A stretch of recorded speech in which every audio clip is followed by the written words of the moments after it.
नमस्कार, आप सभी का स्वागत है और हम शुरू करने जा रहे हैं यूजीसी नेट परीक्षा की पीवाईक्यू सीरीज़, जिसका ये पहला सेट है और ये दिसंबर 2005 का राजनीति विज्ञान सेकंड पेपर है। तो चलिए शुरू करते हैं। पहला क्वेश्चन है, कौटिल्य के सिद्धांत में राज्य के कितने अंग हैं? तो इसका आंसर है 7। 7 अंग कौटिल्य के सिद्धांत में दिए गए हैं। कौन कौन से हैं एक बार देख लेते हैं। तो इसमें जो पहला है स्वामी, स्वामी के बाद अमात्य, अमात्य, फिर है जनपद, इसके बाद दुर्ग, फिर है कोश, इसके बाद है दंड और इसके बाद है मित्र। 1 2 3 4 5 6 7, ठीक है। तो कौटिल्य के सिद्धांत में राज्य के 7 अंग हैं। आगे बढ़ते हैं। लोक के अनुसार निम्न अधिकारों में से कौन सा अधिकार बाकी 2 अधिकारों को समाहित किए हुए है? तो इसका आंसर हो जाएगा स्वतंत्रता का अधिकार या जीवन का अधिकार। नहीं, इसका होगा, पहले होगा जीवन, उसके बाद होगी स्वतंत्रता। तो इसका राइट आंसर जीवन का अधिकार, और जीवन के अधिकार में ही आपकी संपत्ति का अधिकार, स्वतंत्रता का अधिकार और समानता का अधिकार समाहित होंगे। ठीक है, आगे बढ़ते हैं। सावयवी बुद्धि की अवधारणा किसने प्रतिपादित की? सावयवी बुद्धिजीवी की अवधारणा, तो इसका राइट आंसर हो जाएगा आपका सी, अरविंदो सावयवी बुद्धिजीवी की अवधारणा को प्रतिपादित करते हैं। तो मेरे ख्याल से थोड़ा सा प्रिंटिंग मिस्टेक है, क्वेश्चन नंबर 3 के बाद सीधा 5 है, 4th। ठीक है, बढ़ते हैं आगे। तो नीचे दिए गए वक्तव्य दिए गए हैं, एक कथन ए और दूसरा उसका कारण आर। कथन ए, व्यवहारवाद मूल्य रहित है। ठीक है, कारण, व्यवहारवाद अंतः प्रेरणीय है। तो यह आपसे जानना चाह रहा है कि इसका कौन सा विकल्प सही है। तो इसका विकल्प बी सही माना गया है। ए तथा आर दोनों सही हैं और आर जो है वो ए की सही व्याख्या करता है। ठीक है। 6, नीचे दिए गए वक्तव्य सेम क्वेश्चन और सेम टाइप क्वेश्चन है और इसमें जो अवधारणा है, समानता के बिना स्वतंत्रता अर्थहीन है। ठीक है, समानता के बिना स्वतंत्रता अर्थहीन है। कारण है, पूर्ण स्वतंत्रता संभव नहीं है। तो इसका जो राइट आंसर है बी, बी इसका राइट आंसर माना गया है। अगर इसकी हम करें तो ए तथा आर दोनों सही है, लेकिन आर जो है वो ए की सही व्याख्या नहीं करता है। ठीक है, आगे बढ़ते हैं। क्वेश्चन नंबर 7, निम्नलिखित पुस्तकों को उनके प्रकाशन के क्रम में व्यवस्थित कीजिए। तो इसमें दास कैपिटल है, द लाजा अ discourse on the origin of inequality है और न्यू ह्यूमनिज्म अ मैनिफेस्टो है। तो इनका हम एक बार प्रकाशन वर्ष देख लेते हैं। दास कैपिटल कार्ल मार्क्स की है, जिसे वो लेकर आए थे 1867 में। ठीक है, दलाज, दलाज पुस्तक है मोंटेस्क्यू की और इसे वह लेकर आए थे 1748 में। Third, a discourse on the origin of inequality, यह पुस्तक है रूसो की और इसे लेकर आए हैं 1755 में। और अगली पुस्तक है इसमें न्यू ह्यूमनिज्म अ मैनिफेस्टो, जिसे 1947 में किसके द्वारा लाया गया? एम एन रॉय के, एम एन रॉय। ठीक है, तो इसका राइट आंसर जाएगा ए। ए का मतलब ये रहा और सेकंड का मतलब ये इसका पहला है, ये इसका दूसरा है और ये इसका तीसरा है और ये इसका चौथा है। यानी कि 1748, 1755, ठीक है, 1868 और 1947, 1947। ठीक है, आगे बढ़ते हैं। नेक्स्ट क्वेश्चन है, निम्नलिखित घटनाओं धारणाओं को उनके प्रकट होने के क्रम में व्यवस्थित कीजिए। नीचे दिए गए कोट का सही प्रयोग कीजिए। रक्तहीन क्रांति, सर्वहारा क्रांति, संपूर्ण क्रांति और व्यवहारवादी क्रांति। इनके एक बार हम घटनाक्रम देख लेते हैं। रक्तहीन क्रांति इंग्लैंड में है और यह हो रही है घटित 1668 में। ठीक है। सर्वहारा क्रांति का जो सन दिया है वो 1917 दिया है, जहाँ तक मैंने सर्च किया है। आप भी से एक बार देख लीजिएगा। संपूर्ण क्रांति 1974 और इसके बाद है व्यवहारवादी क्रांति, यह है 1950 से 1960 के दशक तक। ठीक है, तो विकल्प इसका डी हो जाएगा, डी। पहला 1668, ठीक है। दूसरा 1917, ठीक है। चौथा 1974, हाँ ठीक है, और 1974, ठीक है। ठीक है, इसके बाद हम बढ़ते हैं अगले क्वेश्चन की तरफ। जहाँ तक हो सकता है मेरी जो आवाज़ है वो कम मतलब स्लो हो रही है, तो आप इसे 1.5 या फिर 2x पर ऐसे करके देख लीजिएगा। तो लेखक और उनके सिद्धांत का शायद ये क्वेश्चन है। रोल्स, लॉक, ग्रामशी, बोंदा और शक्ति पृथक्करण कौन से लेखक किस सिद्धांत से या फिर किस विचार से संबंधित हैं? तो इसका राइट आंसर इन्होंने बी को माना है। बी बी बी बी ठीक है, बी को माना है। कैसे? रोल्स, ए का दूसरा रोल्स दे रहे हैं वितरणात्मक न्याय। लॉक, लॉक दे रहे हैं आपका नागरिक जन समाज, यानी कि फोर्थ। ठीक है। ग्रामसी, ग्रामसी, ओह मिस्टेक हो गया। लोग आपका दे रहे हैं यहाँ बी का 5 है ना, तो 5 ये रहा यहाँ शक्ति पृथक्करण। तो लोग जो हैं वो शक्ति पृथक्करण पर हैं। ग्रामसी, ग्रामसी यानी कि सी, और ये है फोर्थ नागरिक जन समाज, यानी कि फोर्थ नंबर। डी बोंदा आपका थर्ड संप्रभुता। ठीक है, दैट इज फाइन।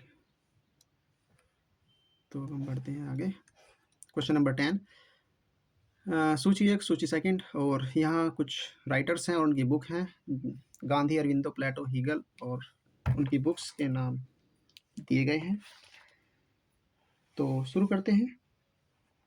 गांधी की पुस्तक, तो इनकी बुक है इंडिया ऑफ माय ड्रीम्स, तो ये हो जाएगा थर्ड। अरविंदो, अरविंदो की बुक है the human cycle, the human cycle fifth. Plato, Plato the statesman लेकर आ रहे हैं, बिल्कुल सही है, सेकंड नंबर। और हीगल लेकर आ रहे हैं फिलोसफी ऑफ राइट, और ये आपका नंबर हो जाएगा फर्स्ट। ठीक है, आगे बढ़ते हैं। अच्छा, यहाँ इसका आंसर हो जाएगा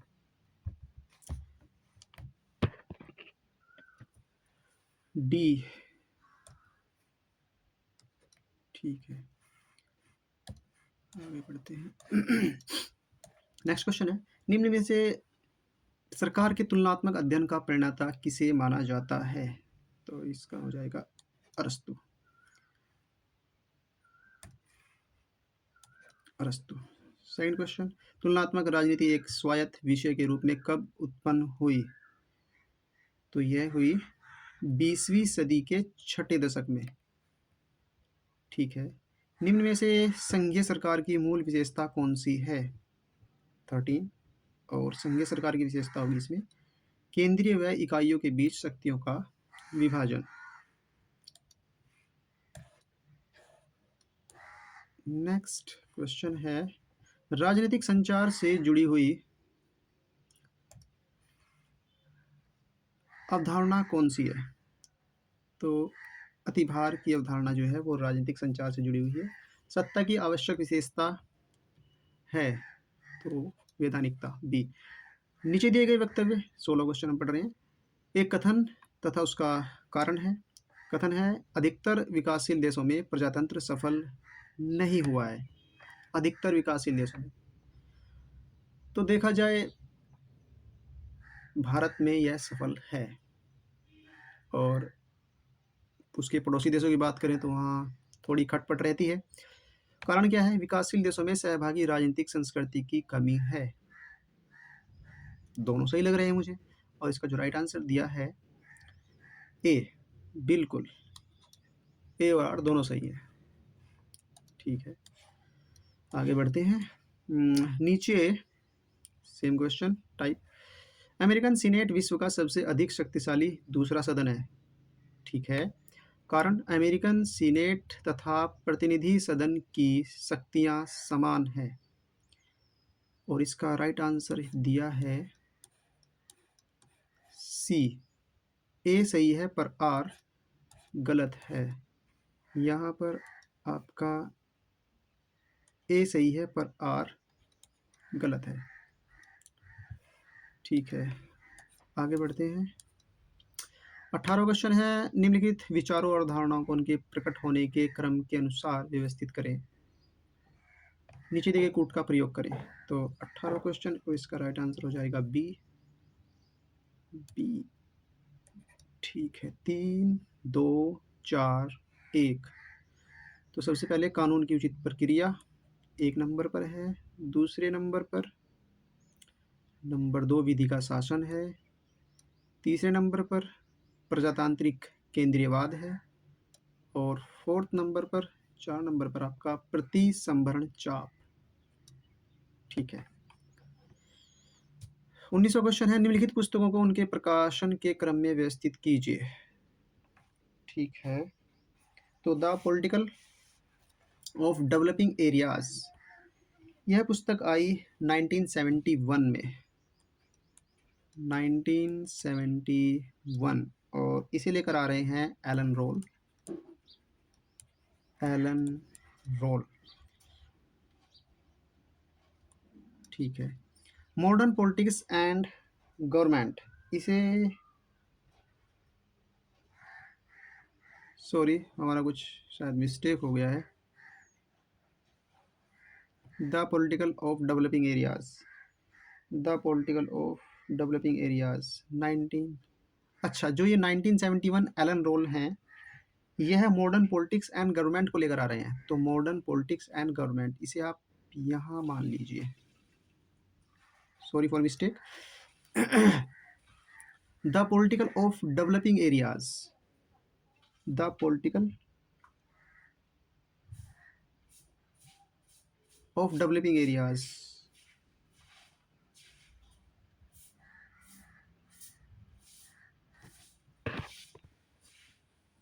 ठीक है। तो जो हमारी बुक थी the political of developing areas, इस यह 1960 में आई, 1960, और इसे लेकर आ रहे हैं Gabriel Allen. The political process, इसका मुझे नेट पर कुछ मिला नहीं है। और एस्पेक्ट्स ऑफ पॉलिटिकल डेवलपमेंट, इसके राइटर्स हैं Lucian Pye 1966, 1966 Lucian Pye. Okay, next question. अच्छा, इसका एक बार आप ऑप्शन, इसका डी, ऑप्शन डी इसे लगा लीजिएगा। ठीक है, सूची 1 को सूची 2 से मिलान कीजिए। संघीय अध्यक्षीय और गणतंत्र, संघीय संसदीय गणतंत्र, उसके सामने देश है। ठीक है, इसमें विकल्प छांटना है, तो इसका विकल्प हो जाएगा ए। ए विकल्प हो जाएगा। ए का 4th नंबर है, तो ए का 4th नंबर है। बी का है नंबर 1, एकात्मक संसदीय और राजतंत्रीय। सी का है 2nd यानी कि इंग्लैंड। 2, ठीक है। और अध्यक्षीय और संसदीय और गणतंत्र, डी का है 4th, सॉरी 5th यानी कि फ्रांस। हाँ, तो थोड़ी चर्चा करें। संघीय, अध्यक्षीय और गणतंत्र, यह व्यवस्था लागू है संयुक्त राज्य अमेरिका में। संघीय है, संसदीय है और गणतंत्र है, यह व्यवस्था भारत में लागू है। एकात्मक, संसदीय और राजतंत्रीय, यह व्यवस्था इंग्लैंड में लागू है। और अध्यक्षीय और संसदीय और गणतंत्र, यह व्यवस्था फ्रांस में लागू है। ठीक है। क्वेश्चन नंबर 21, भारतीय राष्ट्रीय कांग्रेस ने पूर्ण स्वराज का प्रस्ताव किस अधिवेशन में पारित किया? तो यह अधिवेशन था लाहौर और यह था 1929, जहाँ तक मुझे याद है। ठीक है, ऑप्शन सी इसका सही है। भारतीय संविधान के मूल ढांचे का सिद्धांत सर्वोच्च न्यायालय ने किस मुकदमे में प्रतिपादित किया है? तो इसका राइट आंसर हो जाएगा आपका केशवानंद भारती, केशवानंद भारती केस। ठीक है, केशवानंद भारती केस। और यह वे केस कब आया था? 1973 में। नेक्स्ट क्वेश्चन है, प्रोटेम स्पीकर का क्या अर्थ है? तो प्रोटेम स्पीकर का अर्थ होता है सदस्यों को शपथ दिलाना और नियमित स्पीकर के चुने जाने तक उसका कार्यभार संभालना। ठीक है।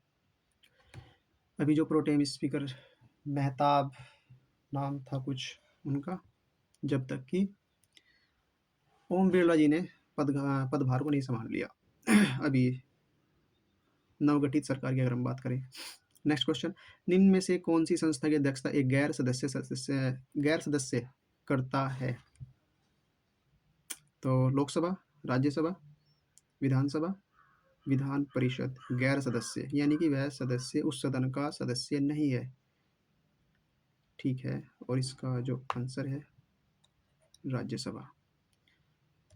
ठीक है, आगे बढ़ते हैं। सूची 1 और 2 का मिलान है। धाराएं दी गई हैं और उनके सामने उनका विवरण है। और इसका जो सटीक आंसर होगा बी, इन्होंने इसका सटीक आंसर माना है। ए का सेकंड नंबर, तो धारा 14 में है समानता का अधिकार। ठीक है। धारा 39 यानी कि बी का 1, जीवन यापन के उपयुक्त साधन, 1 नंबर। धारा 368 और सी का 4th, भारतीय संविधान की संशोधनीय विधि। ठीक है, 4। और बचा एक धारा 356, राज्य में राष्ट्रपति शासन। बिल्कुल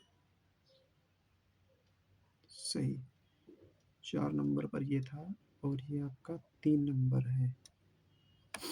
ठीक है, आगे बढ़ते हैं। क्वेश्चन नंबर 26, भारत के राष्ट्रपति, और फिर वही उसी टाइप का क्वेश्चन है, सारणी है और मिलान है। स्टेटस देख रहे हैं, नेट के पेपर का स्टेटस ज़्यादातर सारणी दी गई है, मिलान पूछे गए हैं, यानी कि आपको थोड़ा क्या बहुत ज़्यादा डीप जाना पड़ेगा। तो डिस्कस करते हैं भारत के राष्ट्रपति, और 26 नंबर ये क्वेश्चन है और इसका राइट आंसर इन्होंने लिया है बी, यानी कि ए का 4th। ए का 4th का मतलब है संविधान व कानून की मर्यादा बनाए रखना, भारत के राष्ट्रपति का कार्य है। बी का है थर्ड है भारत के संविधान में विश्वास और आस्था, कौन? सर्वोच्च न्यायालय के न्यायाधीश। सी, संसद सदस्य, और यहाँ पर सी है सेकंड, कर्तव्य का निष्ठापूर्वक पालन। ठीक है। केंद्रीय मंत्री, हमारा एक विकल्प बचा हुआ है, पद की गोपनीयता को बनाए रखना। ठीक है, आगे बढ़ते हैं। क्वेश्चन नंबर 27, कथन और कारण है। कथन है, कानून के शासन का भारतीय संविधान की कई धाराओं में वर्णन किया गया है। और इसका कारण है, कानून का शासन संविधान के मूल ढांचे का हिस्सा नहीं है। तो इसका राइट आंसर है सी। ए सही है परंतु आर गलत है, यानी कानून का शासन संविधान के मूल ढांचे का हिस्सा है, तो यहाँ पर ये नहीं दिया हुआ है, इससे आप थोड़ा सा बच कर रहिएगा नहीं के और हाँ के पक्ष में। क्वेश्चन नंबर 28, तर्क और कारण है। कथन और कारण है, सॉरी। कथन है निदेशक सिद्धांत न्याय सीमा के अधीन नहीं है। ठीक है। कारण क्या है? न्यायिक उद्घोषणाओं ने इन्हें मूल ढांचे का हिस्सा बना दिया है। ठीक है, दोनों। तो इसका हो जाएगा आंसर आपका बी। ए और आर दोनों सही हैं। आर जो है ए की सही व्याख्या है। ठीक है, आगे बढ़ते हैं। Question number 29। नीचे दिए गए कूट से भारतीय संविधान की प्रस्तावना में प्रयुक्त अवधारणाओं का सही क्रम बताइए। तो प्रस्तावना में न्याय, स्वतंत्रता, समानता, भ्रातृत्व, अगर हम इसका कैटेगराइजेशन करें, यानी कि सबसे पहले न्याय है। आप एक बार समानता, वो सॉरी, प्रस्तावना पढ़ लीजिएगा। फिर स्वतंत्रता है, फिर समानता है, और फिर भ्रातृत्व है। तो हमारा कूट बन रहा है 3-2-4-1, लेकिन 3-2-4-1 तो इसी में है नहीं।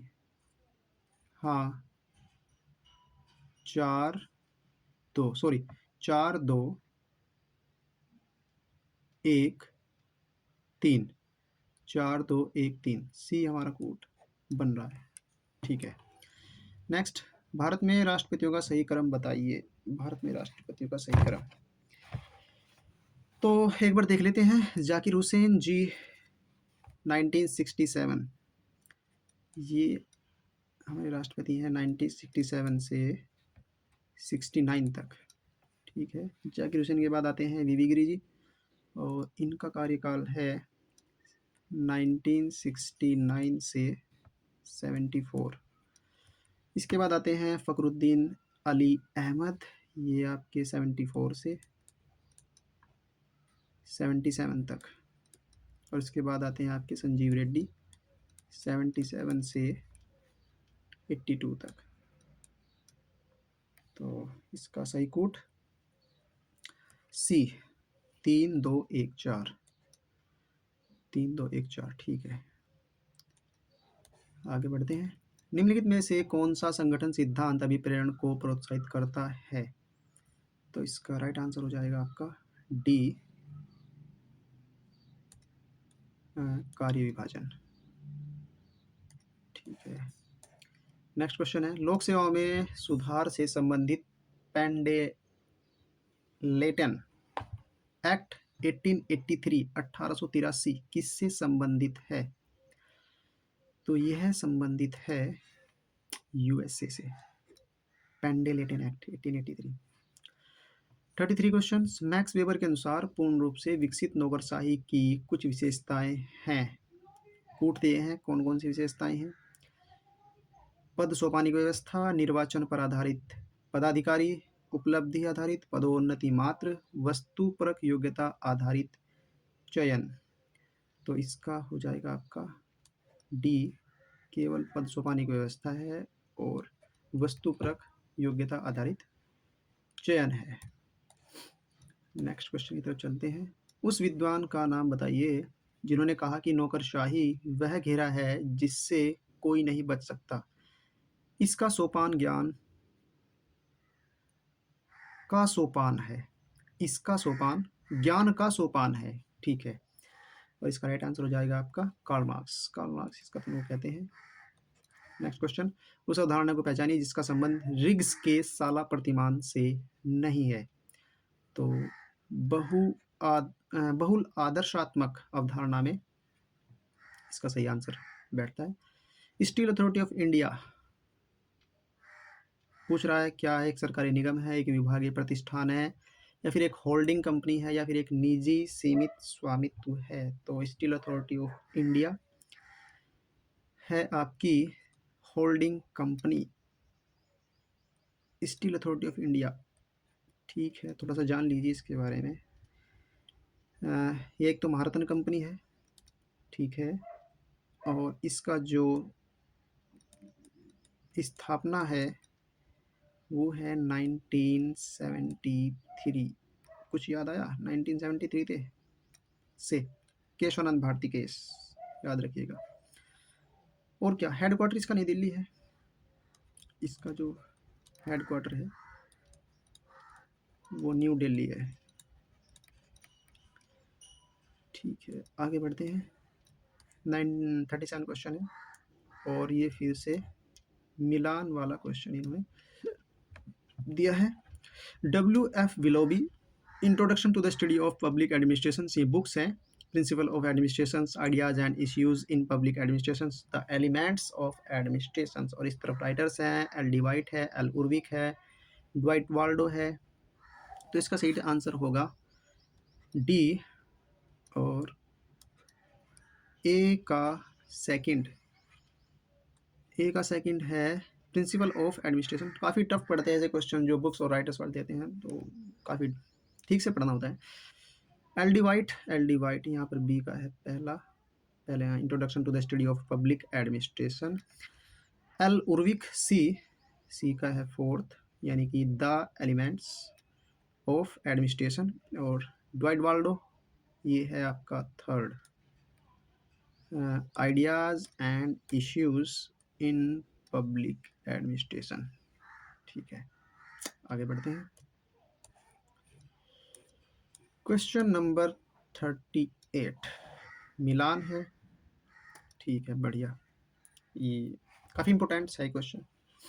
रिट दी गई हैं, बंदी, प्रत्यक्षीकरण, परमादेश, उत्प्रेषण और अधिकार प्रचलिका, और उनका फिर डिटेल पूछा गया कि कौन सी रिट किस से संबंधित है। तो ये है आपकी बी, ए का फोर्थ। बंदी प्रत्यक्षीकरण जो है वो शरीर उपस्थित करना है। जैसी एक मूवी अभी आई थी, उस मूवी का नाम था जय भीम, वो मूवी थी जय भीम। तो उसमें जो मोसोकुट्टी एक रोल है, एक पात्र है, मोसोकुट्टी है, 3 पात्र हैं वैसे, तो मोसोकुट्टी मेरे याद आ रहा है। तो जब उसका एक्सीडेंट हो जाता है, उनकी डेथ हो जाती है, तो जो जजमेंट दिया जाता है कोर्ट के द्वारा, वो बंदी प्रत्यक्षण कर रिट के तहत उसे पेश करने का हुक्म जारी करते हैं, जिससे पूरी प्रशासनिक और पुलिस व्यवस्था हिल जाती है। ठीक है, परमादेश है आपका बी का थर्ड, यानी कि कार्य विशेष के लिए आदेश देना। सी, उत्प्रेषण का सेकंड, इसका है वैधानिक सत्ता के अधिकार क्षेत्र से बाहर निर्णय को रद्द करना। आपने किस अथॉरिटी से काम किया। और डी है आपका डी पहला, अधिकार प्रचलिका, किस सत्ता के आदेश से। ठीक है, किस सत्ता से, यानी किस अधिकार से आपने काम किया, ये है अधिकार प्रचलिका में। ठीक है, आगे बढ़ते हैं। 39 निम्नांकित समितियों को उनके सही कालानुक्रम में व्यवस्थित कीजिए। नीचे दिए गए कूट और उनके प्रयोग हैं। GM वाजपेयी समिति, तो GM वाजपेयी समिति, तो मैंने सर्च किया तो मुझे वहाँ GN वाजपेयी समिति मिला है। और GN वाजपेयी समिति जो संबंधित थी वह थी IFSC,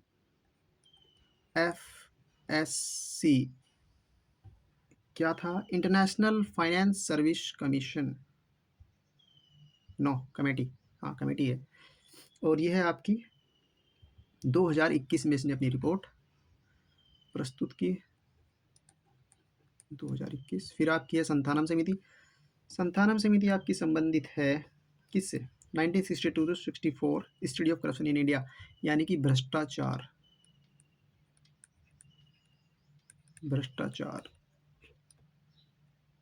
पर स्टडी इन्होंने की थी। और इसका है 1964 से 62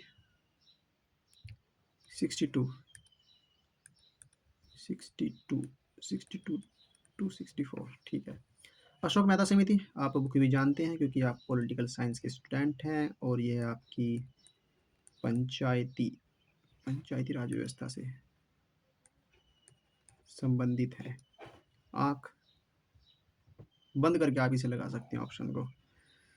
और पंचायती राज व्यवस्था कब आई थी अशोक मेहता समिति, 1977 में। फिर इसके बाद कोठारी समिति को नाम जो है वो दौलत सिंह कोठारी के नेतृत्व में यह समिति बनी थी, इसलिए कोठारी नाम वहाँ से आया है। और इसे राष्ट्रीय शैक्षिक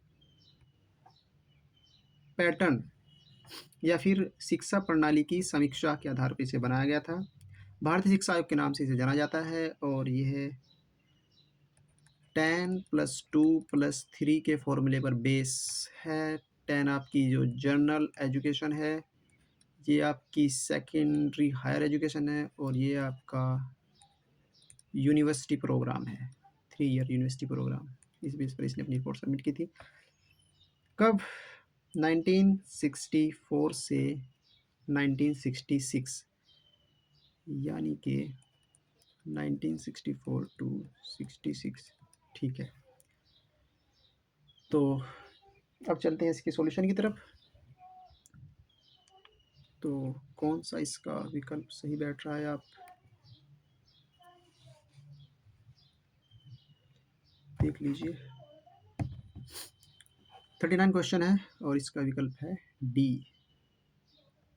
ठीक है, बढ़ते हैं आगे। नीचे दिए गए वक्तव्य है, उनका कथन और कारण। ठीक है, लोक सेवा आयोग की स्वतंत्रता व निष्पक्षता हेतु भारत के संविधान में पर्याप्त व्यवस्था की गई है। ठीक है, कारण क्या है? संविधान ही वह मात्र सर्वश्रेष्ठ तकनीक है जिससे लोक सेवा आयोगों के सदस्यों की ईमानदारी व निष्पक्षता बनाई रखी जा सकती है। बात तो दोनों ठीक है और इसका जो आंसर है ए, हाँ इसका सही आंसर बिल्कुल ए है। बढ़ते हैं आगे, क्वेश्चन नंबर 41 पर हम आ गए हैं। नव यथार्थवाद का प्रणेता कौन था? तो इसके राइट आंसर है आपके John मियर shear. John मियर shear. Question number 42, प्रपत्र त्रुटि संभावना की अवधारणा किससे जुड़ी हुई है? तो यह आपकी जुड़ी हुई है आणविक हथियार से। बढ़ते हैं आगे, नव यथार्थवाद में राज्य के व्यवहार की प्राथमिक व्याख्या किसके अंतर्गत है? तो यह है गैर राज्यकर्मी। गैर राज्यकर्मी, ऑप्शन नंबर आपका सी। 44 क्वेश्चंस, एजेंडा फॉर पीस किसने प्रस्तावित किया? 44, और इसका राइट आंसर है आपका बी, बुतरुस बुतरुस घाली के द्वारा यह प्रस्तावित किया गया था। 45 क्वेश्चन, इस्लामाबाद में वर्ष 2004 में आयोजित दक्षेस सम्मेलन में निम्न की रचना करने पर सहमति हुई। क्या करने पर? दक्षिण एशिया में स्वतंत्र व्यापार क्षेत्र। ठीक है, दक्षेस यानी कि इसे सार्क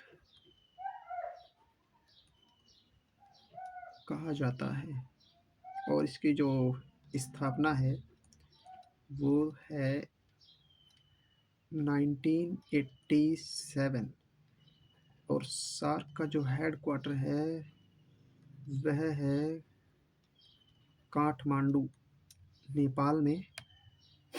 और पहले इसमें 7 सदस्य थे, लेकिन ये फिर 8 हुए 2007 में। किसके जुड़ने पर? अफगानिस्तान के जुड़ने पर। अफगानिस्तान के जुड़ने पर। ठीक है, तो इतना काफ़ी है, आगे चलते हैं। कथन और कारण क्वेश्चन फिर से आया है। निशस्त्रीकरण प्रयास सशस्त्र नियंत्रण तक सीमित हो जाते हैं। ठीक है, शस्त्रों के बिना राष्ट्र कमजोर हैं। बात ये भी ठीक है। तो 46 क्वेश्चन बी है इसका आंसर। सही है दोनों कथन और कारण, लेकिन व्याख्या सही नहीं है।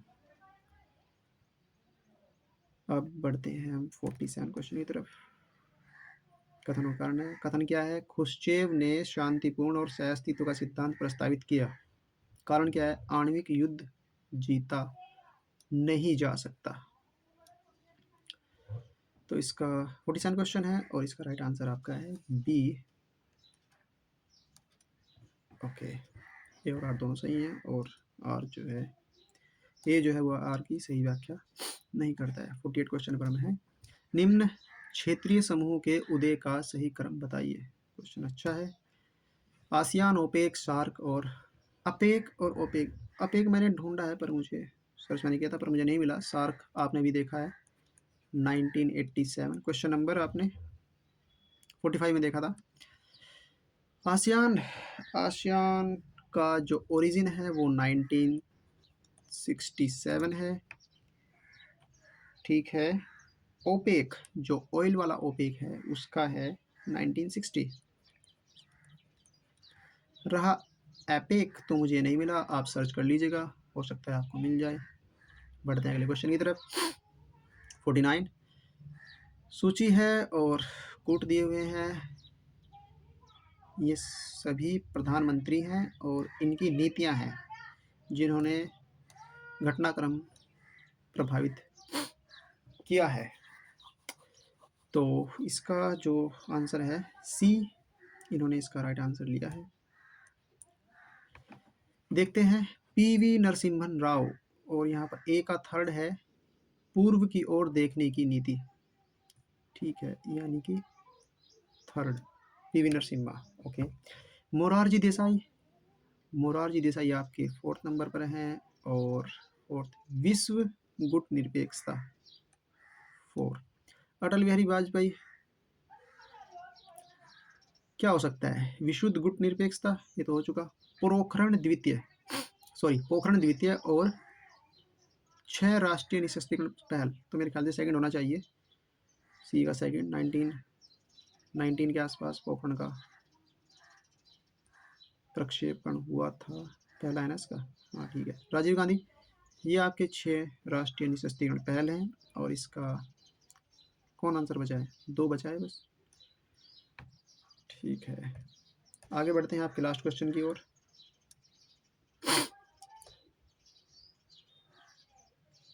क्वेश्चन है सूची 1 और 2 से सुमेलित कीजिए। कार्ल वॉन क्लोजेविट्स, काफ़ी हार्ड नाम है, और इसका राइट आंसर है ए। विवरण देख लेते हैं। कार्ल वॉन क्लोजेविट्स, तो ए का थर्ड, यानी कि युद्ध राजनीति की ओर तरीकों से जारी रखना। ठीक है, थर्ड है ना। हेराल्ड मैकिडर, इसका है फर्स्ट, केंद्र स्थल सिद्धांत। केनेथ वॉल्ड्स, केनेथ वॉल्ड्स का है फोर्थ, संरचनात्मक यथार्थवाद। और थॉमस सेलिंग 2 नंबर, कलह वृद्धि। तो ये हुआ आपका सेट 1, 50 क्वेश्चन इसमें थे, और आशा करता हूँ आपको ये पसंद ही आया होगा। वैसे तो जो भी त्रुटि रही होगी आप मुझे बता दीजिएगा। धन्यवाद, मिलते हैं अगले PYQ में जल्दी। नमस्कार।